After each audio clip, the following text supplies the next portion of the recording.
What happens when a nation turns against Israel? It's a question people don't ask out loud, but history has already answered it. From ancient empires to modern superpowers, the story is the same. When nations bless Israel, they rise. When they curse Israel, they fall. Coincidence? Or is something bigger at play? Stay with us as we dive into shocking moments in history that reveal a pattern too strong to ignore. What really happens to nations that stand against Israel? Chapter 1. The Promise That Changed the World.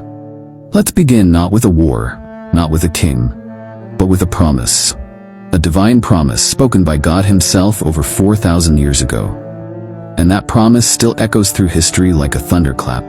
God said to a man named Abraham, "I will bless those who bless you, and I will curse those who curse you." Genesis 12:3. Think about that for a moment. God didn't just say He would bless Abraham. He said that entire nations, entire civilizations, would rise or fall based on how they treated Abraham and his descendants. This was not just a personal gift, it was a spiritual law. It was like planting a spiritual flag in human history. Honor my covenant people, and you'll rise. Attack them, and you'll fall. Abraham became the father of Isaac. Isaac became the father of Jacob. And Jacob's name was changed to Israel. That's where the name Israel comes from. From that point on, God made it crystal clear. Israel wasn't just another group of people. They were His chosen people. For whoever touches you touches the apple of my eye. In other words, if you mess with Israel, you're poking God in the eye. And here's what's truly mind-blowing. Israel was never a massive empire. It didn't conquer the world like Rome or Persia. It didn't build towering pyramids or stretch across continents, but it changed the world more than any other nation. And despite centuries of attacks, exiles, and attempts to wipe it out, it still stands today. That's not just remarkable. That's miraculous. So why does this tiny nation matter so much? Because it represents more than land. It represents a covenant, a relationship between the Creator of the universe and a specific people on earth. It's why Israel is always in the headlines. It's why wars rage over its borders. And it's why history has punished nations that stood against it. The promise to Abraham wasn't a one-time deal. It became a blueprint for how God deals with nations. From kings and emperors to presidents and prime ministers, God has kept His word again and again. I will bless those who bless you and curse those who curse you. This promise is like a thread running through the tapestry of history. And once you see it, you can't unsee it. Coming up next, let's go back to the first empire that dared to curse God's people, ancient Egypt. What happened to them will leave you speechless. Chapter 2. Egypt's Rise and Fall. Now let's travel back to one of the greatest civilizations in ancient history, Egypt. A land of pyramids, gold, and kings who thought they were gods. At one point, Egypt was the most advanced nation on earth. It had power, wealth, innovation, and influence. But behind the scenes, something else was unfolding, a spiritual test. And Egypt failed it. It didn't start with slavery, it started with kindness. During a famine, Egypt opened its doors to the Hebrew people, descendants of Abraham, because of Joseph, a Hebrew who became second in command to Pharaoh. Egypt prospered during that time. Their land was protected. Their economy soared. They were blessed, just as God promised.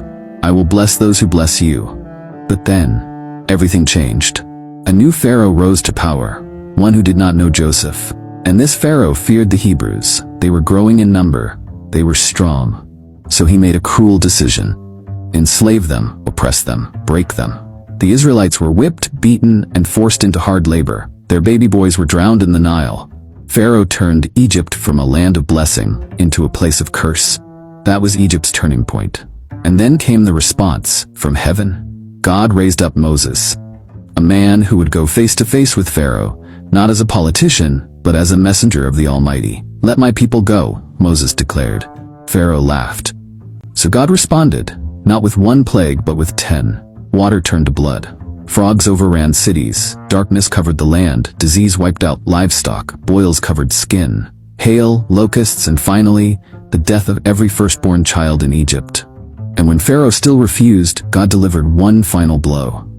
He parted the Red Sea, allowing the Israelites to escape. Pharaoh chased them with his mighty army, but the waters crashed back, drowning Egypt's elite soldiers and their king. The most powerful military on earth, gone in one night. Egypt was never the same again. Its greatness faded, its empire declined, its gods were forgotten, its power was crushed. Why? Because it dared to curse the descendants of Abraham. I will curse those who curse you. And God meant it. And here's something even more incredible. Thousands of years later, Egypt still exists as a country, but it's no longer a world power. Despite its history, its culture, and its wealth of natural resources, Egypt has never returned to its former glory. That ancient curse, it still echoes. This isn't mythology, this is history. And Egypt was only the first nation to fall after turning on Israel. Coming up next, we'll look at another empire, one even more arrogant, Babylon. Chapter 3. Babylon's power and collapse. If Egypt was the first to fall for cursing Israel, Babylon was the boldest. Babylon didn't just enslave God's people, they destroyed their holiest place on earth, the temple in Jerusalem. Let's rewind to the 6th century BC. Babylon was the world's superpower. A city of gold, hanging gardens, and endless walls. People believed it was unstoppable, unbeatable, eternal. Its king, Nebuchadnezzar, thought he was a god in human form. But when he looked toward the land of Israel, he didn't see a chosen people. He saw a target. He invaded. He laid siege to Jerusalem. He stole treasures from God's temple. He tore down the walls of the city. He burned the Temple of Solomon to the ground. Then he took the Jewish people into exile, 70 long years in Babylonian captivity.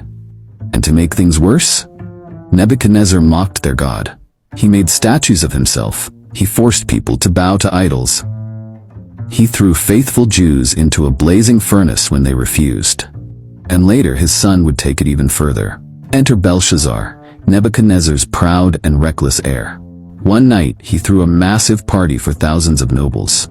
And in a shocking act of disrespect, Belshazzar brought out the golden cup stolen from God's temple and used them to drink wine and toast to idols.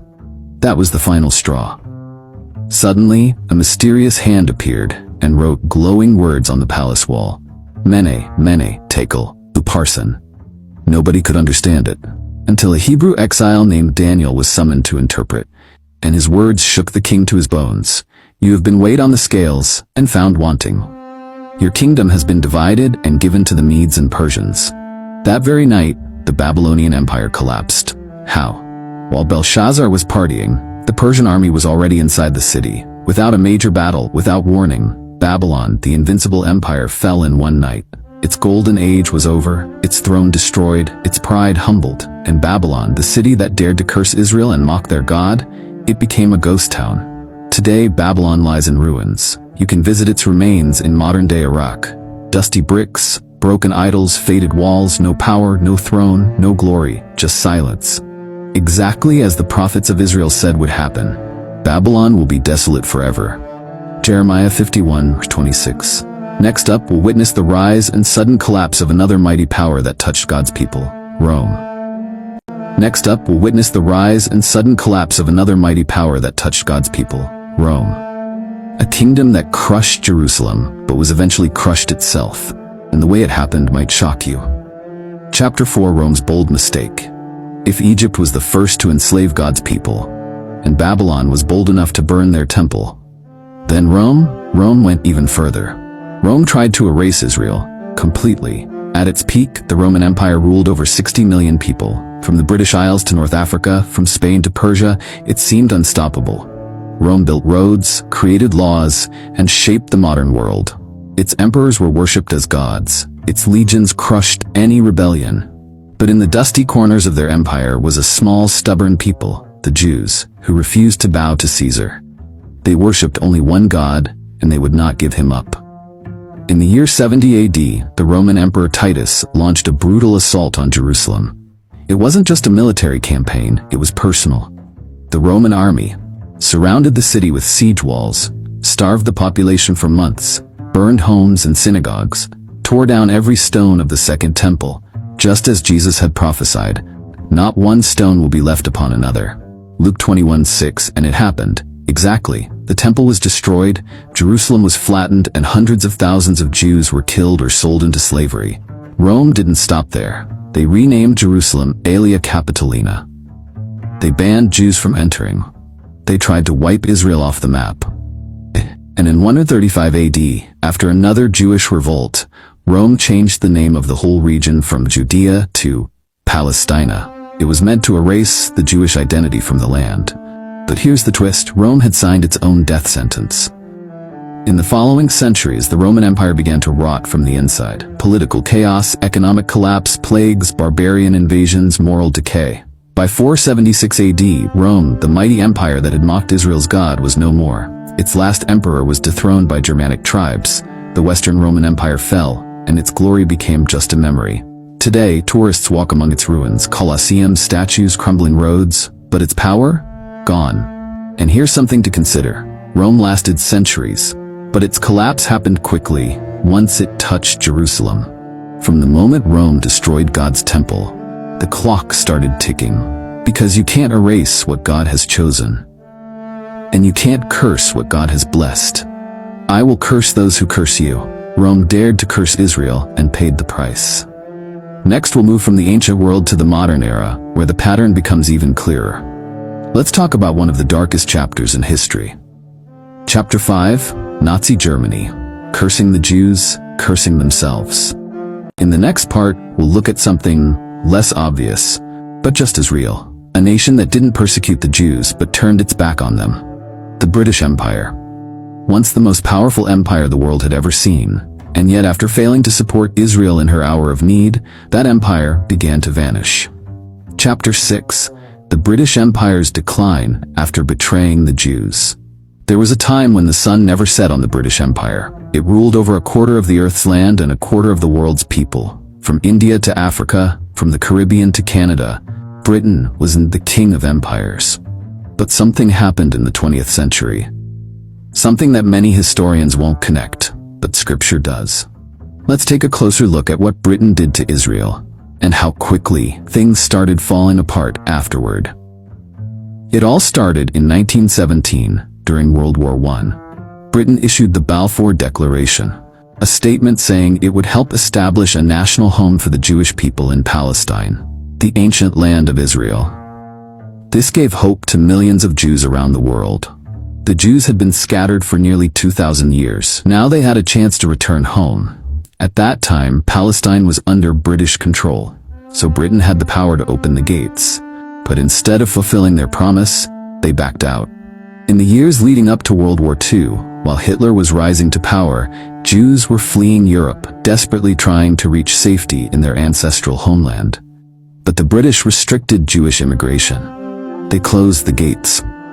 In 1939, just months before the Holocaust began, Britain passed the White Paper, limiting Jewish entry into Palestine to just 75,000 over 5 years. Even as Jews were being hunted, deported, and gassed, British ships turned away refugees, many of whom later died in concentration camps.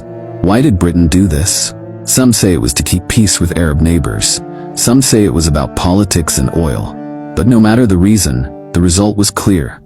Britain betrayed the promise it made to the Jewish people. And according to God's covenant in Genesis 12 verse 3, I will bless those who bless you and curse those who curse you. What happened next? Soon after World War II, the British Empire began to collapse. In 1947, India, the crown jewel of the empire, gained independence. In the years that followed, more than 50 nations broke free from British rule. Africa, the Middle East, the Caribbean, one by one, the empire disintegrated. The global power Britain once held was gone. By the 1960s, the British Empire was little more than a memory. And today, Britain is a respected nation, but no longer a world superpower. Its influence is regional, its military smaller, its colonies gone. Could this dramatic fall be connected to how Britain treated Israel? Many believe so. Because the timeline is striking. Britain promised to support the Jews in 1917. Britain betrayed that promise in the 1930s and 40s. Britain lost its empire almost immediately after.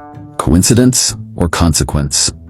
History tells us, Egypt enslaved the Jews and fell. Babylon exiled the Jews and vanished. Rome destroyed Jerusalem and crumbled. Nazi Germany hunted the Jews and was crushed.